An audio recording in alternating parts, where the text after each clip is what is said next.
It's Monday, May 6th, and you're listening to The Geek at Geek News Central, the longest continuous running tech podcast. This is show number 856, sponsored in part by GoDaddy.com. Our April special, get GoDaddy at 32% off using promo code GO32OFF1. GNC is a proud member, or .com for $2.49. Geek News Central is a proud member of the Tech Podcast Network. If it's tech, it's here. Yeah, we're off to a great start, aren't we? Here he comes. Strap in. Here it comes. All right, people, I need a go, no-go for the Geek News Central podcast. Digital archive recorders. We're go fly. Microphone. We're go fly. Video feed. Go. Web browser. Go. RSS data stream aggregator. Go fly. Interflux Toddism suppressor. All right, I'm confused. Host readiness check. Welcome to the show. Welcome to the show. The Geek News Central podcast is a proud member of the Tech Podcast Network. If it's tech, it's here. All right, ladies and gentlemen, we are ready to go. Cue Todd in 5, Button, who's got the button? 4, There is no cause for alarm. 3, Everybody hold on to something. 2, Just press the button. 1. Showtime. Aloha and welcome to Geek News Central, coming to you as live as it can be from the beautiful state of Hawaii via the Geek News Central studio overlooking Greater Honolulu. You know, as we go live tonight, I'm like looking at my little shortcut script. I'm looking at the live stream broadcaster because it's flashing. I don't have enough bandwidth. I'm worried about the audio bad because, boy, I tell you, it's just we've had some issues with audio on the video side. And then, of course, I put something in my startup script tonight that wasn't supposed to be there. So we're off to a wonderful start, show 856, and with the video rolling, there's no way to fix it. You're just stuck with whatever you say, and there's not a lot you can do with it. But hey, I guess it's just the way it is. So hey, I want to give everyone a warm welcome and thanks for being here and thanks for being part of the family. And I've got a basically a little bit of a confession to make. I'm just sitting here really kind of aggravated with the gear situation because you go through all the processes and make sure the studio's wired and no cables are crossed and everything else. And when we got this replacement TriCaster, while it fixed my quote unquote video problems and spontaneous rebooting, we're thinking as the TriCaster gets hotter that something in there is causing the audio to go basically crarazy because we started out with good audio on our the new media show on Saturday, and the studio started to get warmer as the sun came up, and an hour or so into the show, the audio just went real crackly. So what's happening is the master audio coming through basically this microphone, going to the mixer, and then onto the TriCaster is perfect. But so what I've been using is the master audio recording and then relaying that on top of the video and getting that lip sync within 1 or 2 frames is a bit of a challenge. But that's what we've done on the last couple of roundtables. I think on this last episode of this show too, I think this last episode the audio was good, but you guys can forgive me for crappy video, but the audio has to be perfect, and it's been affecting our live stream stuff too. So anyway, call out to New Tech this morning, send them a sample. They're like, yeah, something's not right there. So hopefully here in the next day or so, we'll probably have another RMA, and I'll be sending this. Well, they'll send me another box, and I'll send this one back, and we'll see if 3's the charm. But just not going to be able to put up this with very long. And basically, I'm just making sure the TriCaster tonight has plenty of air, which it always does, but cleaned out, basically vacuumed every vent and everything else. And so hopefully we're good. So what does that have to do with a tech show? Well, that's just one of the things that goes on with putting this show together. But you guys live with my trials and tribulations of all this, all this stupid stuff that happens. Sometimes I think it'd be easier going back to the old days of a single, just a microphone and a mixer and audio recording. It definitely would cause me less stress at times. But It is what it is. And this is not April. This is May. What I do is every month I update my script, and obviously I still think it's April, and it's not. But I want to welcome again all of you here, and again I want to give a warm welcome to all of the Hana and all of you who've been longtime listeners and viewers of the show. Thanks for being here, and we want to make sure that you take some time, and if you get a chance, get over to geeknewscentral.com. Come over and visit the website. Our writers have been busy over there putting up great content. Again, kind of been the gaming theme here today. We'll talk about that here in a little bit later in the show. But you can get subscribed to the show real easy. It's in the second column of the website. There's a place there that says subscribe. And you just follow basically the iTunes and RSS feed. Get hooked up with a newsletter as well. That'll get you all the show notes delivered directly to your inbox immediately following the show. And so we want to thank all of you for taking time and subscribing. If you haven't already, please do so. And, of course, you can reach out to me real easy. It's piece of cake. On Twitter, you can reach me at Geek News. Via email is geeknews@gmail.com. Of course, the hotline is 619-342-7365. Up on live stream. We're up on Ustream tonight as well. So the show is up on those two services and being live streamed. If you missed the live show, missed the video portion of the show and want to watch it, you can watch us on the Tech Podcast channel on the Roku, Samsung Smart TV, Google TV, Boxy, wherever you want to check us out. Really, we're pretty much everywhere. And you can always come to the website directly as well. I want to thank GoDaddy for being a sponsor here at Geek News Central. And really what I want to do this month, too, is if you buy a product from GoDaddy and you use my promo code, please email me your receipt at geeknews@gmail.com, and I'm going to put you in the running to basically win a $100 cash prize.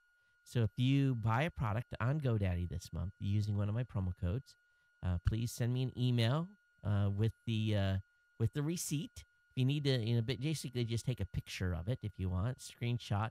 You can black out the total, or if you have anything in there that you're worried about, and we'll put you in the running for a cash prize at the end of the month. So what we got going on with you? We've got $2.49.coms. So you get free email. You get a free one-page website as well with that. So definitely get over to GoDaddy and pick one of those up. Or, of course, we've got the 32% off code, and that's really fantastic.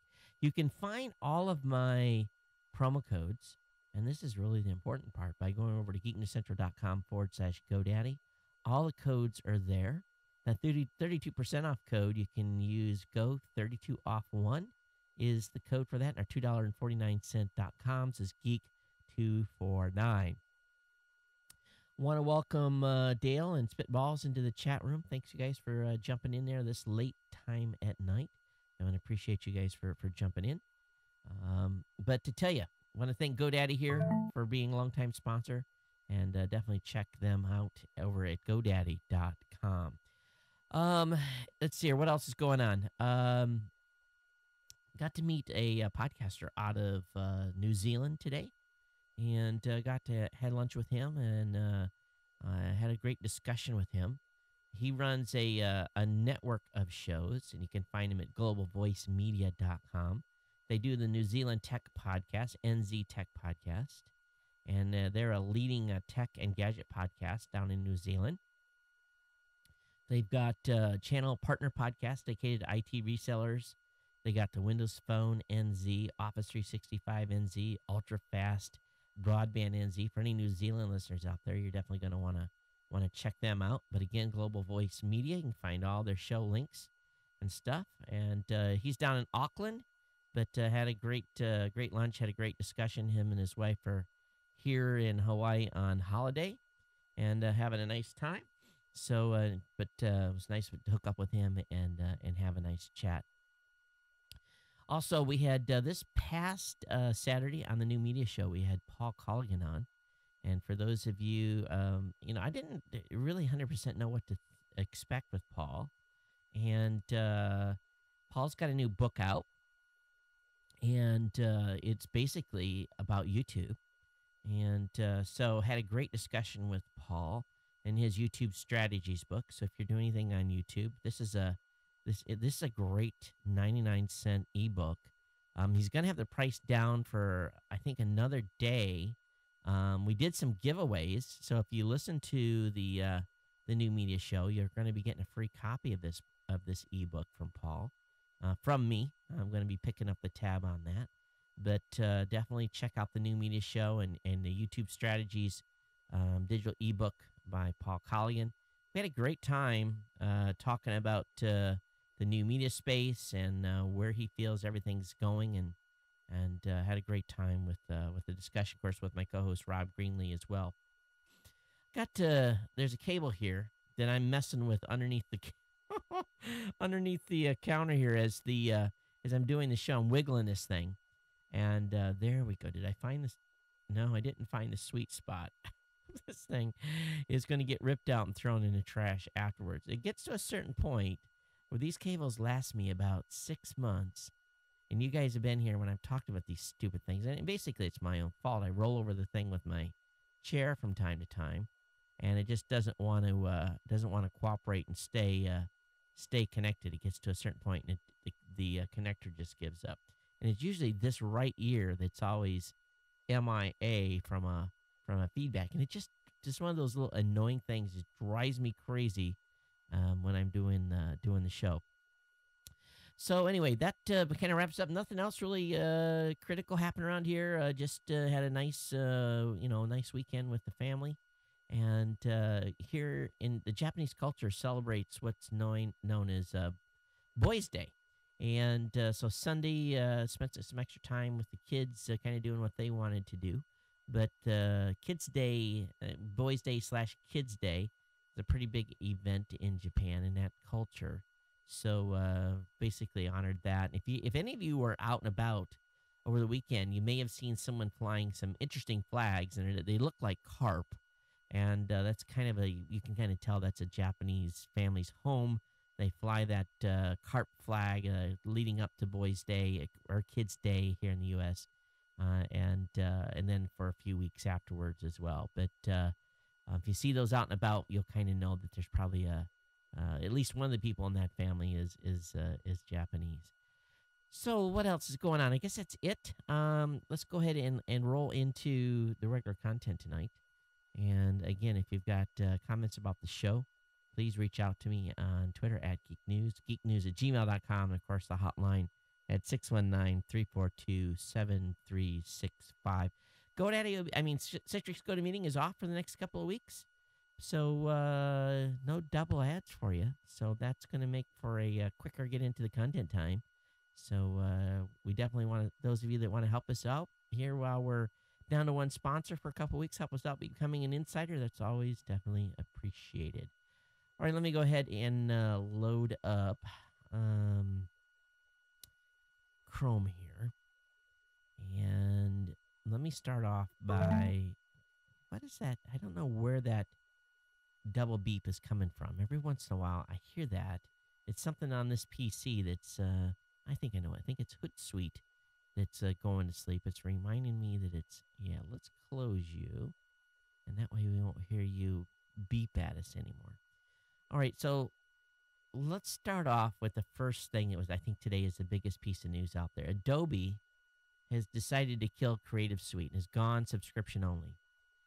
And I don't know about you guys, but I don't buy every year that something new Adobe comes out. I don't buy the latest and greatest edition every year. The stuff is expensive. Photoshop and all those tools, $300-400 every couple of years. That's cool. But now they basically are saying no more box sets. You're going to have to pay for the first year $29.95, and after that $50 a month for Creative Cloud, and you'll get everything, all their tools, all their software.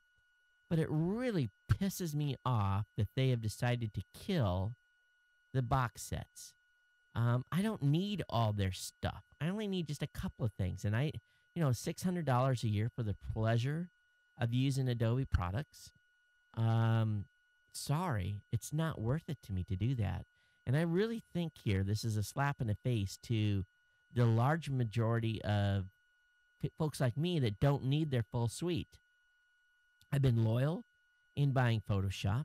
I've been loyal in basically buying um, Premiere, Adobe Premiere, and also using Adobe Edition and Adobe. And now they're basically saying, hey, you don't pay us $600 a year, you're not going to get the software. So we have to pay as we go. And I don't know about you guys, but they're saying they have no current plans to release another perpetual release of CS tools and suites. CS Cloud is going to be our sole focus moving forward. This is incredible. This is incredible. $600 a year after the first year. Hey, that $29.95, that's still, you think about that, that's a huge amount of money every year to use Adobe. Now, some of you, the update every year, that's to use maybe a drop in the bucket. And maybe you use their extra stuff. But for me, absolutely not worth it whatsoever. And I don't like renting software. I never have. I've got this big, huge aversion to it. And it's quite frankly drives me insane when I have to pay month after month after month. I'd rather pay one time. It's a business. And the thing is, then for me, it's also going to totally screw up the accounting thing, because now I've got a subscription service, and while it will be deductible, it'll be a business deduction. I've been able to deduct software and stuff, and it amortize it over periods. So, I'm sure that government institutions, federal schools are not going to want to have to go to this model either. I'm sure they're not going to want to have to essentially pay every single every month for this on how many ever licenses. And plus, I use some stuff on Windows and some stuff on a Mac. So how's that going to work? I'm going to have equal access. I might have to pay 2 subscriptions, one for PC, one for a Mac. Or is it going to allow me to use it on both versions? So, that's, I guess I'm going to have to look into it and see. Maybe one license you get both versions, but I'm afraid I'm going to end up having to pay $100 a month. So, I don't know. What do you guys think? Do you guys just think this is a raw deal on the and having to pay monthly for the right to use Adobe products? It really makes me want to go back to using Final Cut again, and maybe think about a different audio recording program, and maybe use GIMP instead of Photoshop. There are some alternatives out there. Now, the hard part for me will be Premiere. I've gotten pretty used to using Premiere, and love the ability to do its batch stuff and everything that's going on. I haven't ever really gotten the hang of using the current Final Cut product. I think they totally destroyed it. When they did that release before, it just drives me insane. But if you want to go month to month, you can pay $75 for month to month. But it's crazy. It's crazy. And I just bought some CS6 stuff. It really drives me nuts. It really, really does. Now, for those who don't want the entire suite, Adobe offers subscriptions to individual programs, and they're $10 a month for the individual programs. But, 1 or 2 programs, boom, I'm right there at $50. And I guess it's their way of being able to stay in business. And it's also going to be a continuous update. You're not going to get product releases every once in a while. They're just going to continually update the software. So, I'm also afraid, are they going to raise the price? They're going to raise it to $100 a month. Where are they going to go with this? So, I don't know. I got misgivings, and I'd love to hear you guys' feedback. geeknews@gmail.com. Let me know, what your thoughts are.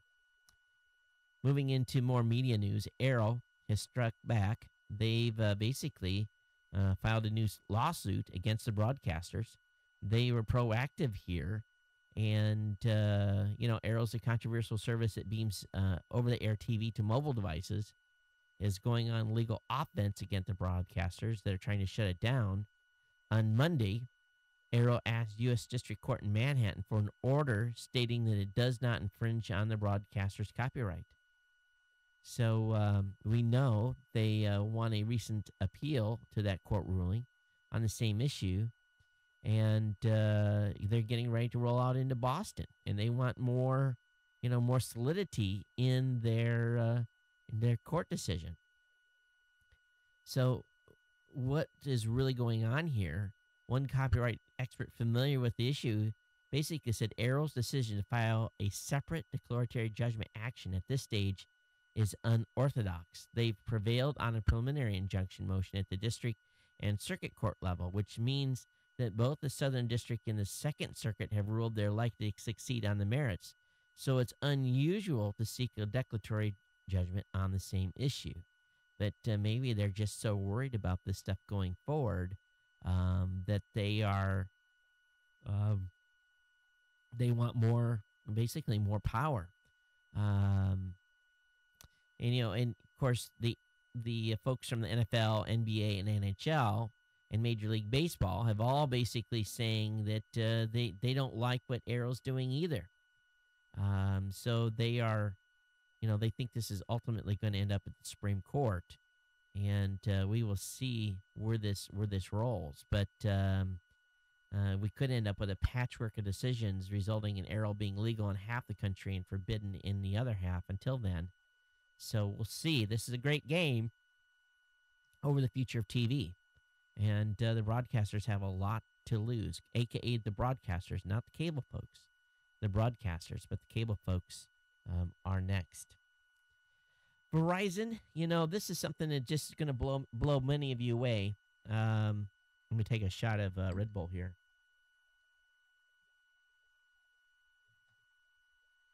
After Hurricane Sandy, basically, the folks starting to on the East Coast are starting to recover from that. And there's parts of the East Coast, Verizon is telling some customers that they will not be getting their landline phone service back, ever. At least not from them. So this is happening to residents in Mantoloking, New Jersey, who have been given no choice to return to telephone service through a landline. Instead, Verizon is offering what's known as VoiceLink. It's a landline-like service that works through the company's wireless network. And for now, at least, VoiceLink is not going to cost any more than a landline, and it has the same features like caller ID, voicemail, and 911 service as it's replacing. So this is basically means that DSL won't be returning for those customers either. This is pretty incredible. If you think about these folks were given the public trust and millions and billions of dollars to basically run copper and to make sure that people would stay connected. This is pretty big. Now, purportedly, an FCC representative responded to the local complaint saying if Verizon wishes to replace copper fiber with fiber, it's strictly their business decision. Long story short, Verizon seeing more interested in upgrading customers to their wireless and Fios networks than replacing old copper wiring utilities. Now, if they bring in fiber, that's cool. I think that would be good. But we'll see what happens here with this. But they're definitely not bringing the copper back. Giving them some options, but, wireless is never as reliable as a landline. Fixed landline will work even when the power's out, at least for a period. That's not the same for most wireless networks. Every once in a while, you see a pretty cool video, and one that really emphasizes how high something may be. But if you want to watch a sandstorm from the top of the tallest building in the world, Dubai-based photographer Gerald Donovan went to the top of the tallest skyscraper in the world the 2,722-foot tall Burj Khalifa just in time to watch a sandstorm engulf the companies.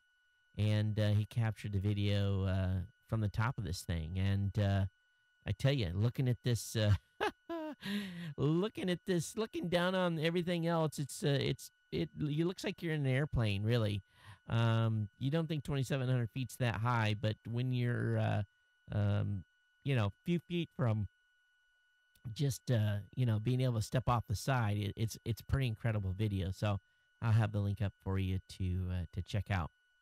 A couple of articles that the team's been working on over at Geek News Central, which, of course, you can subscribe to. There's an RSS feed for that as well. Spy Eye hackers been extradited to the United States. The United States has had little luck with landing like Kim.com or Julian Assange, but it has managed to grab a hacker. Hamza Bendalaji, known as BX1, is an Algerian hacker who was captured and extradited from Thailand.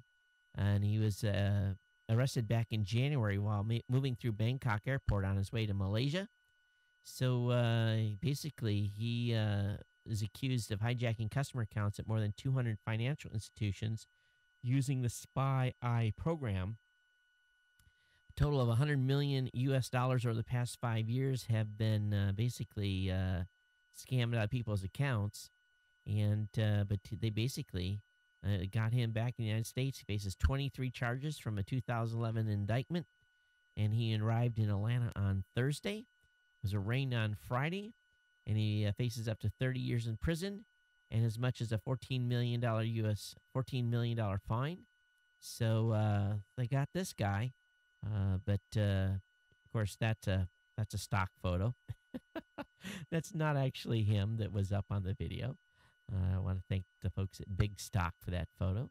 But the U.S. is still, looks like they're still pretty motivated in being able to grab these type of folks when they get a chance to. One of the articles that Jen was working on today as well was a team of girls become finalists with the Arrive app. And if you may remember, we talked about this before, but the 10 Ovation Challenge begun in 2009. It's run by Iridescent, which is a 501c3 nonprofit company. The purpose of Technovation Challenge is to give girls the opportunity to learn how to start a company and become high-tech entrepreneurs. So a pretty good little video on what they did and describing what's going on. So a pretty cool little app. I'll have the link up in the show notes, of course, for that, so you can check that out. Another article over at GNC. Angry Birds Friends Tournament begins today, complete with a marriage proposal. Someone is proposing to his girlfriend through Angry Birds, which is kind of a weird one, but that's in process. Jen also wrote about Sim 4. Sim 4 will be single player only, and she says EA may have learned something from the SimCity fiasco. One of the many problems with the launch of SimCity was that players were having difficulty being able to access the game. This was, to make a long story short, due to problems the EA was slow to resolve regarding servers. So Sim 4 will offer a single-player offline experience, as reported by the EA blog. Going to talk a little bit about 3D printing here in a little bit, but it may be just right around the corner that Staples is going to be the first major retailer in the United States to sell a 3D printer. So those of you that become interested in getting your very own 3D printer, you won't have to wait much longer. It's not going to be cheap. The Cube 3D printer from 3D Systems by the end of June this year will be priced at $1,299. Comes in 5 different colors. But the Cube will be ready to use right out of the box. Features Wi-Fi, is compatible with Mac or Windows, and comes with 25 free 3D templates designed by professional artists, with additional templates available soon. The Cube will be able to print items from up to 5 by 5 inches by 5.5 by 5.5 using material cartridges in 16 different colors, including metallic silver, glow in the dark, and vibrant and neutral colors. And again, users can either print from a template or create and design their own using Cube's own software called Cubify Invent, which is sold separately. Staples is making printing with Cube easy by offering all the essential accessories, including recycled ABS and composable PLA plastic cartridge refills. So anyway, you want to get into 3D printing, it's coming to Staples very, very soon. Over on Engadget, if you are still liking to use USB-based Wi-Fi cards or MiFi cards, AT&T Beam is a USB LTE modem with built-in SCD due to be out May 10th for a very inexpensive $20. So if you don't want to use a MiFi and you want to use one that plugs into a USB stick, this is one that will actually track your usage too. So I thought that was kind of cool. It's got a little meter on it, shows you where you're at in your monthly usage. That's kind of a new feature. And but MiFis, I think, are probably the way to go these days. It gives you a little more diversity. All right, Dish Anywhere for iPad updated with remote reset and audio-only features. So this is a sizable update for its Anywhere iPad app today, allowing on-the-go socialites to share viewing habits with friends via Facebook and Twitter. Less socially connected couch potatoes will see new features as well, like the ability to remotely reset their receiver whenever they find themselves in a pinch. Version 4.0.3 also ushers in an updated DVR schedule that includes skipped and conflicts, which along with audio-only mode for the Hopper users. And finally, Dish customers rocking unsupported satellite receivers have access to on-demand programming. So there's lots of information about that. I have that link up in the show notes. Well, I tell you, the solar plane, and I guess that's the best way to describe it, has made one of its first legs in a transcontinental flight.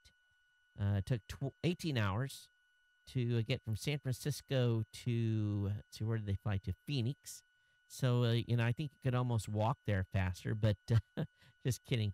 30 hours, at an average speed of about 30 miles per hour.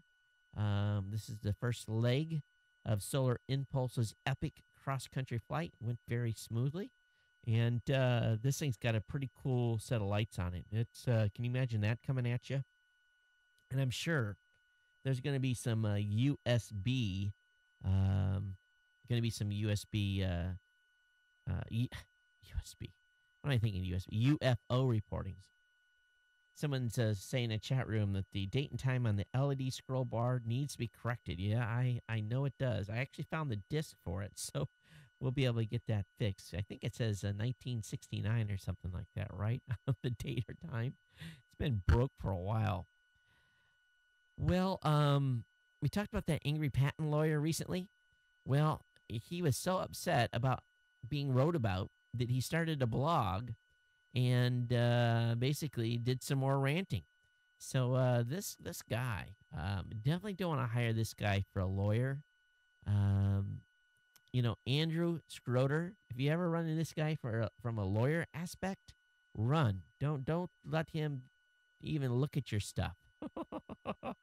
This guy has a temper that just is pretty unglued, but he put up a pretty sad looking website and basically just blasted his naysayers out there. So I thought it's pretty comical. Went to all that effort, right? Hey, New Zealand wants new spying powers to legalize illegal spying on folks like Kim.com and others. Recall, if we go back a ways, in the case against Kim.com, that we know that the New Zealand Intelligence Service, the Government Communication Security Bureau, the GCSB, illegally wiretapped and spied on Kim.com.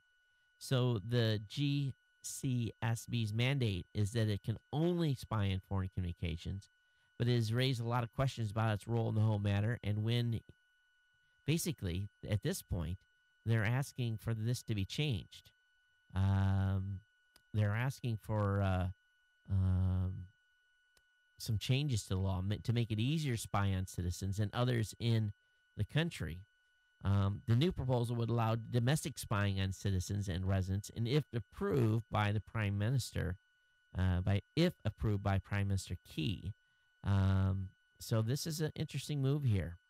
Opposition politicians are pointing out how laughable it is that Key is now asking people to trust him personally, that such spying powers wouldn't be abused. And just like anywhere else, we see these powers being abused all over the place. So I wish the folks down in New Zealand luck. I would definitely be one to call my, the person that is my elected official and raise some stink. A copyright troll has been so sloppy that they've sued the same guy multiple times in the same court underneath the same IP, underneath the same infringement. So they filed 3 cases against this guy, against the same media over the same IP. So anyway, it'd be interesting how this works out when the judge gets all 3 of these cases. And I'm sure there's going to be an interesting discussion, and it should be worth the box of popcorn to just watch and listen. So bring you more on that as it becomes available. Well, Judge Wright has told the team Prenda, he's made a ruling that they must pay $80,000 to cover lawyer expenses of the individual that they were going after that was fighting them. But the judge held nothing back. He went so far as to accuse them or refer them to the criminal division of the the Internal Revenue Service, because he says it doesn't appear they paid any taxes under their other litigation that they've been, the stuff that they've, the money they've settled already. He's asked for contacts and addresses of every court that they've done any filings with, so that he can contact judges in those jurisdictions and let them know what Prenda has been doing. And they've, of course, referred them to all their state and federal bars that they've associated with. It's not going to be pretty. He threw as much at him as he could, but they have the $80,000, the $81,319.72. They need to come up with that in 14 days. So we'll see what happens there, if they actually come up with the cash or not. He doesn't think that they will. He says, I wouldn't put it past them to put a claim in that they're non-parties to all this, thus not responsible for payment. So see where this goes. But boy, oh boy, he referred this to federal prosecutors. This is not over. Team Prenda may still be in serious trouble. And like the inclusion of the IRS is definitely an interesting one.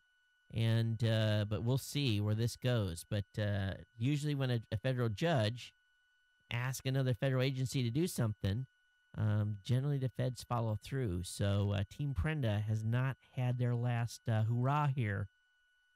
We will see where this goes. But he did the best to throw his book at them in whichever way he could. Probably not satisfying to everyone else, but it was a civil case. And so he heard him in the pocketbook and then referred him to bars and IRS and everyone else. So we'll see where this goes.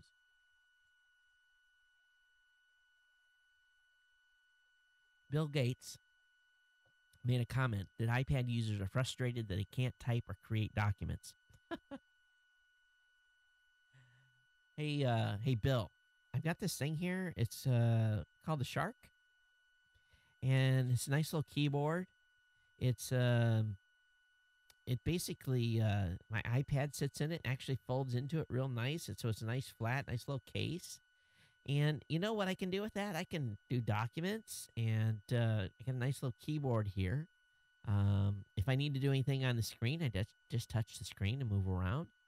But there's lots of things we can do with the iPad that you didn't say we could do. So, while Apple views the tablet and PC markets as two separate entities, Microsoft takes the opposing view. And during a CNBC interview this morning, Bill Gates continued to toe the party line insofar as he praised the benefits of Microsoft Tablet and the Windows 8 while explaining that the iPad users are frustrated because they have trouble typing and creating documents. He says within Windows 8, Microsoft is trying to gain share in what has been dominated by the iPad-type devices, But a lot of users are frustrated. They can't type. They can't create documents. They don't have Office there. So we're providing them something with benefits that they've seen that have made that basically they're making them giving everything that they would expect in a PC and a tablet. You don't need Office anymore. You can use Google Docs and do almost everything. Not necessarily spreadsheet department, but almost everything you could in Office right there. So, I don't know if this is a good argument. And maybe makes him look a little old and outdated. I don't know. What do you guys think? Hey, updated Gmail for iOS links directly to your Chrome, Google Maps, and YouTube apps. So this is a change. The official Gmail app for iOS, up until now, it links to Maps and other Google utilities, have directed users to the browser rather than to the respective programs. So this update to Gmail for iOS lets you jump into Chrome, Google Maps, and YouTube, and other native programs directly from links in your inbox. So you can switch that off if you need to, but this is kind of cool. Where it basically, it links you to another app, and also lets you sign out of a single Gmail account rather than having to sign out of them all. I think that's good because I don't want to have all my accounts active basically in the app at the same time. From time to time to do, but sometimes I want to log out. Over on Computer World, Clearwire is laying out its case for a Sprint buyout. In a letter to shareholders, Clearwire's chairman said that alternatives don't look good. So basically they're saying, hey, approve this or we may not survive. So Sprint has offered $2.2 billion, and this will depend on yes votes from the majority of the company's other shareholders. So we'll see where this goes. Some have objected to the proposal, saying Clearwire could get a higher price from another buyer. Satellite TV operator Dish Network offered $3.3 per share, which would have amounted for more money. But we know that Sprint has basically come in with some cash, a cash offer as well. So we'll see where this goes, but time will tell on how this works out from a shareholder perspective. They are going to hold the fate of the company in their hands. Google Now. What do you guys think of Google Now? I've had mixed opinions about it. What? For those of you that are using an Android, Android users should be very familiar with Google Now. And, I've used it periodically over the past few months, and the utility of it is interesting. And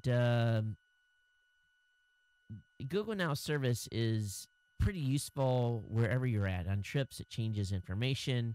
It updates time zones, all that stuff, and even location data. So I just wonder how much more information they're going to be collecting and showing us in this.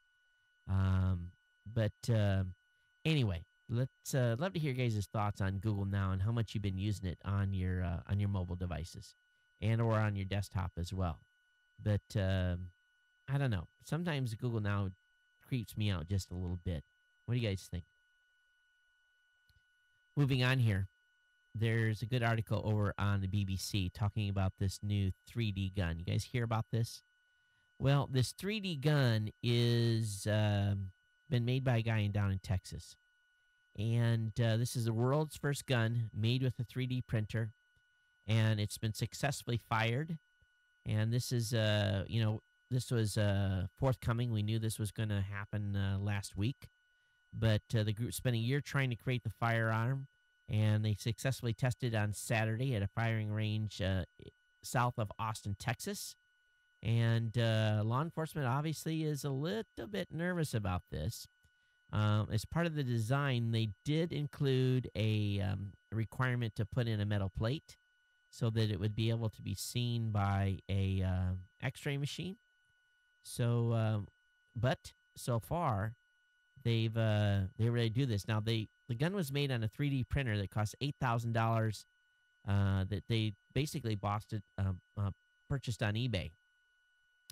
And anyway, he told the BBC, the guy that designed it, Mr. Wilson, said, "There's a demand of guns. There just is. There are not states all over the world that say that they can't own firearms, and that's not true anymore."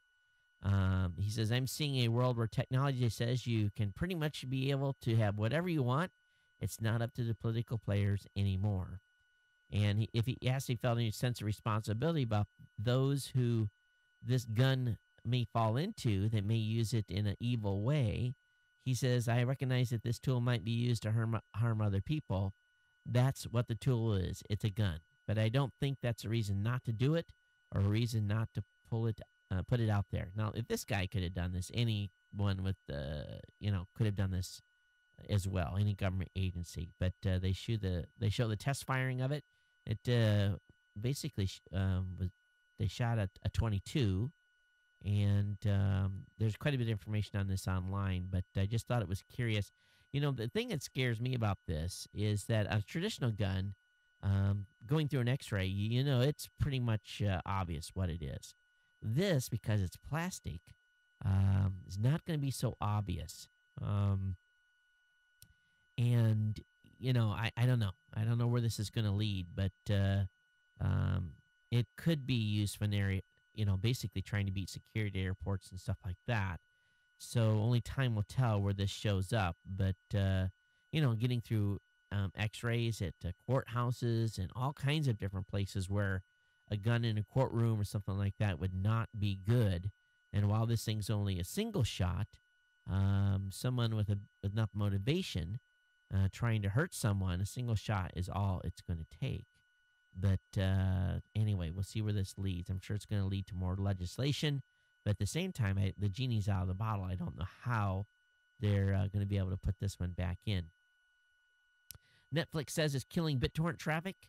Video streaming Netflix believes that making content available is the best way to beat online piracy, and the company has data to back this up.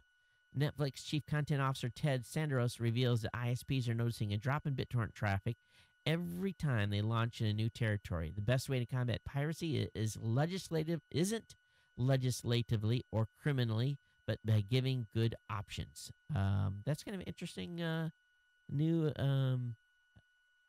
claim to fame here. Basically saying, hey, we've taken Netflix outside of the United States and we're having major success, and ISPs are seeing reductions of use of BitTorrent activity. And it kind of really, I think all of us can kind of understand why. If you're paying for a subscription, you can get the movie online. You don't have to go download it. Well, why do it? Makes a lot of sense. There's a little bit of tension within the United States government over the Mega Upload case. The U.S. government has just submitted its objections to Mega Upload's motion to dismiss the case against the company. As you remember, Mega Upload's lawyers has pointed out that the Department of Justice is trying to change the law to legitimize the destruction of Mega Upload. However, the government refutes this assertion and asks the court to deny Mega Upload's motion, fearing that otherwise the entire case may fall apart. And what this is Mega Upload based its request for dismissal on Rule 4 of criminal procedure, which requires authorities to serve a company at an address in the United States. However, since Mega Upload is a Hong Kong company, this was impossible. So the U.S. government has been actively trying to get that rule changed, which is interesting. The letter the Department of Justice sent out, the lawyer cited a letter to the Advisory Committee on Criminal Rules, where the Department of Justice made suggestions that would directly influence the Mega Upload case. So they basically suggested in this letter an amendment to the law so that it would no longer be required to serve a foreign company in the United States. Mega Upload's lawyers used that letter to point out to the court that the government knew very well that it was not playing by the rules. And so anyway, it's an interesting move here that they're trying to get it so that every company outside the United States could be held accountable to play by U.S. law, even if they're not in the country, and they can be charged and served, I guess, virtually, even if they're not within the United States. It's kind of an interesting move here. We'll see where the courts go on this one. At least 8% of all Pirate Bay traffic now is provided by proxy services. So those of you trying to stay away from six strikes law, they're seeing an increase of people using VPNs and proxy services to access the Pirate Bay. Also, to get access to it because it's being blocked by ISPs in the UK, there's a lot of sites that are providing route around traffic to get you there if you need to. But definitely an interesting time for the Pirate Bay.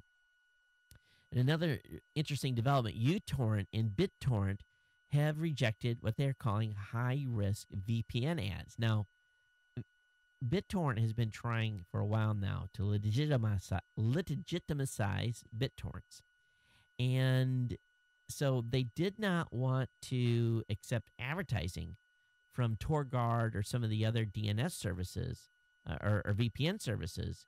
And basically because they felt, quote unquote, and this is what's implied, is that by using TorGuard or any other VPN, that you're essentially using the service strictly to avoid being tracked by six strikes.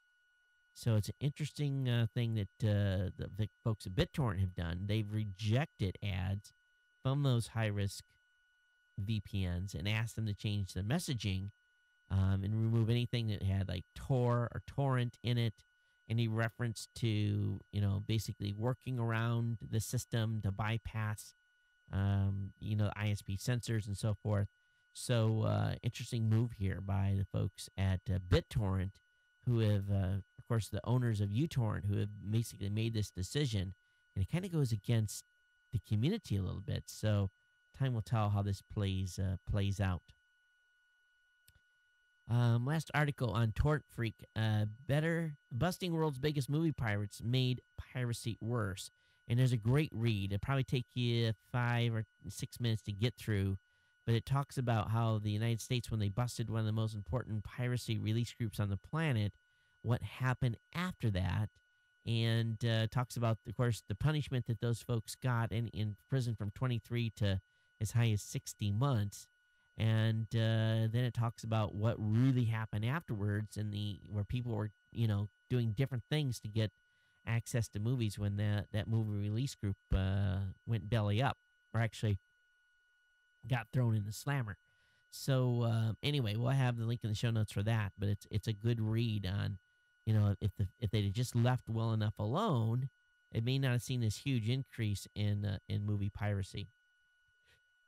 All right, there's a good article over on seedboxgui.de.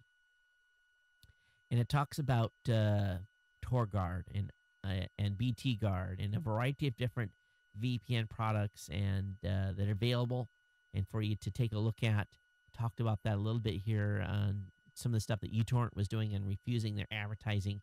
And after you see this article, you'll probably understand why. Anyway, I have the link up in the show notes for it. Hey, the folks over at No Agenda Podcast and John C. Dvorak, looks like their sites got hacked a little bit, and Google basically flagged them for having malicious code on their website. And John C. Dvorak took to PCMag.com to basically vent his frustrations. Anyone that's been in this situation understands that, hey, if your site gets hacked, you got to get it fixed before they'll send Google traffic back to you. And I think that's just smart by Google. And, it's too bad that they got hacked, but lock the system down and make sure it's not, not going to be able to be exploited. And it's not always an easy thing to do, for sure. Here's an interesting... I guess I won't even... No, I'm not going to cover that. That's way too politically controversial. I'm going to leave that one off the list tonight. Moving to something non-controversial. YouTube channels at $1.99 per month could launch this week. So it's rumored that video streaming giant YouTube is nearly ready to begin offering some of its customers a subscription pricing model for the content channels, according to some reports that are out there. The initial trial would involve up to 50 YouTube channels, with pricing each channel beginning at $1.99 per month. So it makes a lot of sense.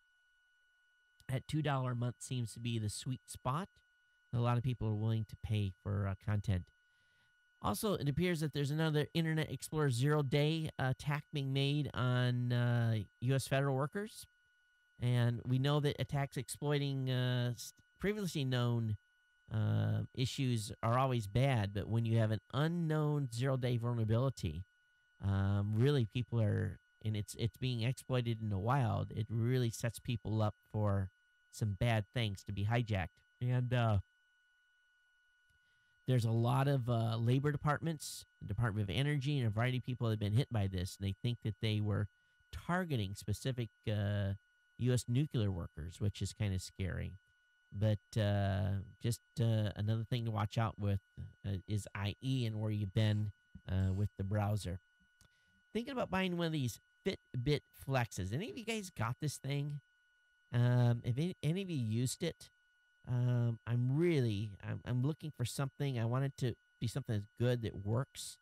But let me know if you're using a Fitbit Flex and how well that's working out for you. The folks over at Verge did a nice review of it, and it looks like a pretty nice way to track your activity. What is the price on this thing? Does it say? Dun, dun, dun. 49 looks like $49 for a year premium account. Does that include the actual band itself? Irregardless, it looks like it's a pretty good deal. I'm definitely going to think about picking one of these up. Love to hear you guys' thoughts on it. How's it working out for you if you're using one? Again, Fitbit Flex. And I'm going to be definitely going completely through the review that the folks over at The Verge put together. This last couple of articles, this one is really exciting to me. The folks over at Los Alamos National Labs have been able, and they've revealed that it's operated a quantum internet for over 2 years. Now, some of you are going to say, quantum? What does that mean? Well, a quantum internet capable of sending perfectly secure messages has been running at Los Alamos National Labs for the last 2.5 years, and this is a big dream for security experts, is the creation of a quantum internet that allows basically perfectly secure communications based on really what's the powerful law of quantum mechanics. There's been all kinds of things said that could happen if they really figure out how to harness quantum mechanics. They think that they could transmit electricity. They'd be able to communicate over long distances, space distances, all kinds of interesting things they feel if they can really harness this quantum technology. And so we'll see where this goes. But if they're doing this kind of stuff, wow. Really, in my opinion, that's just really exciting stuff. And I'm sure most of us will never see the light of day on any of this because it's probably wrapped underneath the secrecy of the government. But National Labs doing some really cool stuff. Man, they got some really, really smart people over there. All right, ladies or fellas, carry a shoulder bag or anything like that, a nice purse. Well, there's a new clip bag. Looks cool. And basically, it's a bag that has clips on it. Looks like a paper clip for for a set of papers. One of those black ones, the type of springy deals. So I don't know many women that would have this. And how much is it going to be available? It's not being sold yet. Oh, he is seeking a commercial partner. But anyway, this was up on Gizmo. Definitely as it would be an interesting office fashion statement. All right, want to go ahead and look at emails that have come in since the last show. And let me load that up.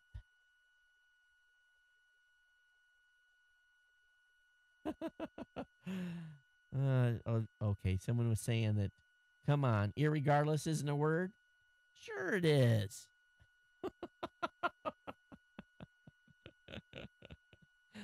Oh, funny. Okay, so let me go ahead here and get into the... and those of you on Ustream, you don't have to be on Ustream. Come over to live.geeknewscentral.com. That's where the ad-free video is. Got an email from Axeman, and he says, "Hey, Todd, this YouTube video might bring a smile. I look forward to hearing your reaction to this one. By the way, this is a real product. Stumbled upon in Amazon, and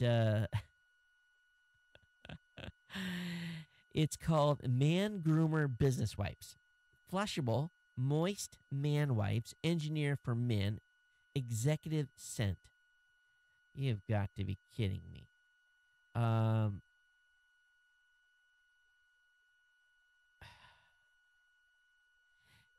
Okay. I'm sorry. Um, this is a product that I would not be caught dead with. I would, it's. Oh, it says it's great for late night romance. That's what a shower's for. Oh my god. Um, we guarantee you will feel 100% cleaner and fresher after using Man Groomer, business wipes, or your money back.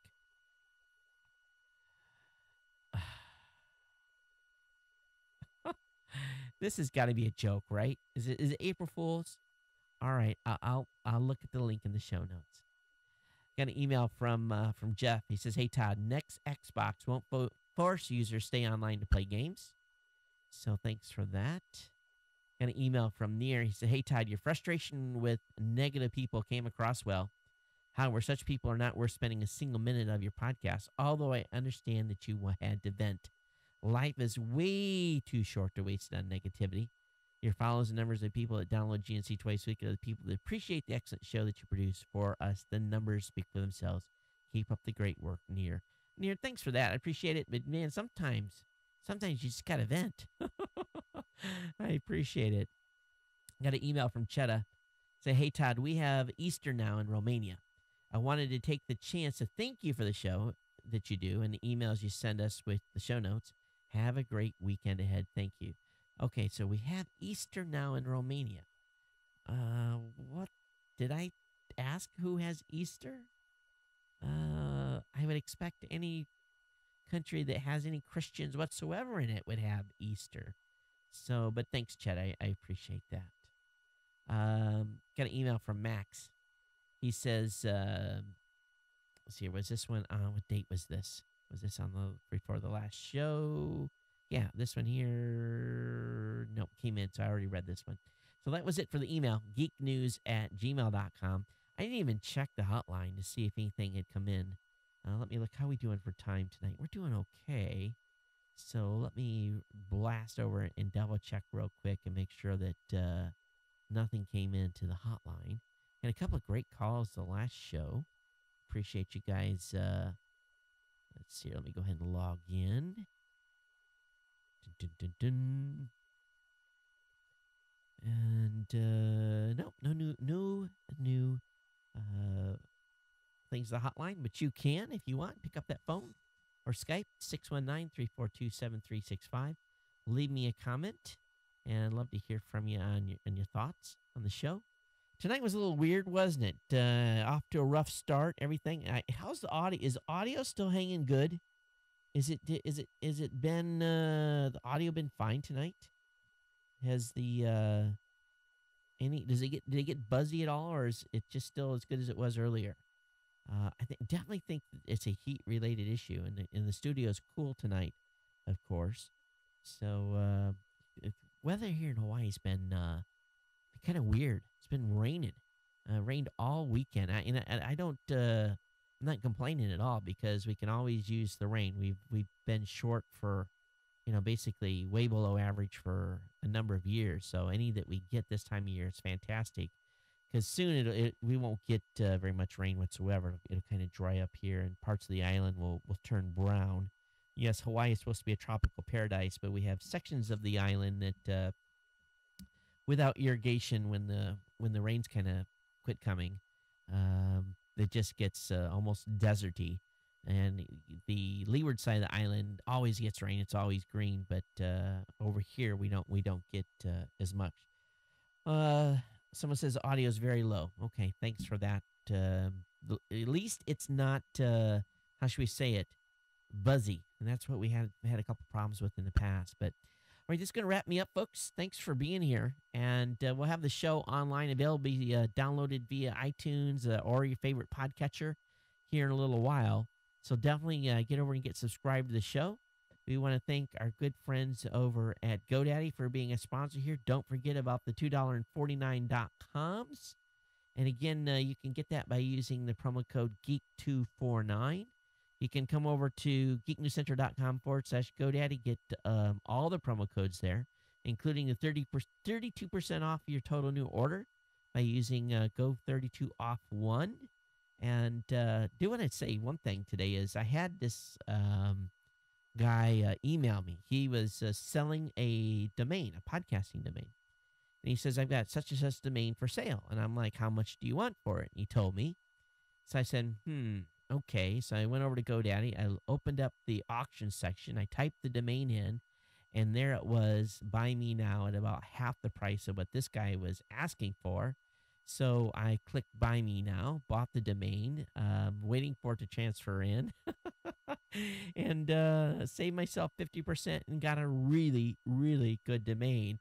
But it kind of cracked me up that this guy was stupid enough to say, hey, this is available. Well, I want to thank him for making me aware of it, but he didn't control it. I bought it. So kind of an interesting move on his part. I wonder how many times when he's trying to sell a domain, they get preempted like that. He says, I'm only going to email you once over this offer to you. Well, yeah, I went over to GoDaddy Auctions. There it was. Buy now. It's mine. So anyway, that's how those things kind of work sometimes. All right, folks, that's it. We'll see you back here on Thursday night. And, of course, the show is released every Tuesday and Friday. We're going to have on the new media show this coming Saturday, we're going to have Rob Walsh from Libsyn is going to be on. So it should prove to be an interesting hour because Rob and I have contrary opinions on certain things.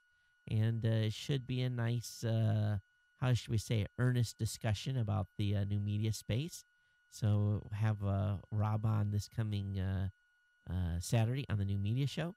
But it looks like I'm going to be around here in Hawaii for a couple more weeks. I do know that I have a trip planned the week of 20 May. So I'll be going on the road the week of 20 May and doing the show from the lower 48. So look forward to doing that. And still no word on when my Google Glass slot comes up, but I'm hoping here in the next week or two or within the next month, we're going to get our slot to pick up Google Glass and be able to start experimenting with that here on the show. And I've had, I think there's only 4 or 5 of us here in Hawaii that have been approved. So I'm pretty excited to be able to get access to Google Glass and do some of the things that I want to do with it from a trial perspective. All right, that's it. Everyone take care. We'll see you next time. Aloha.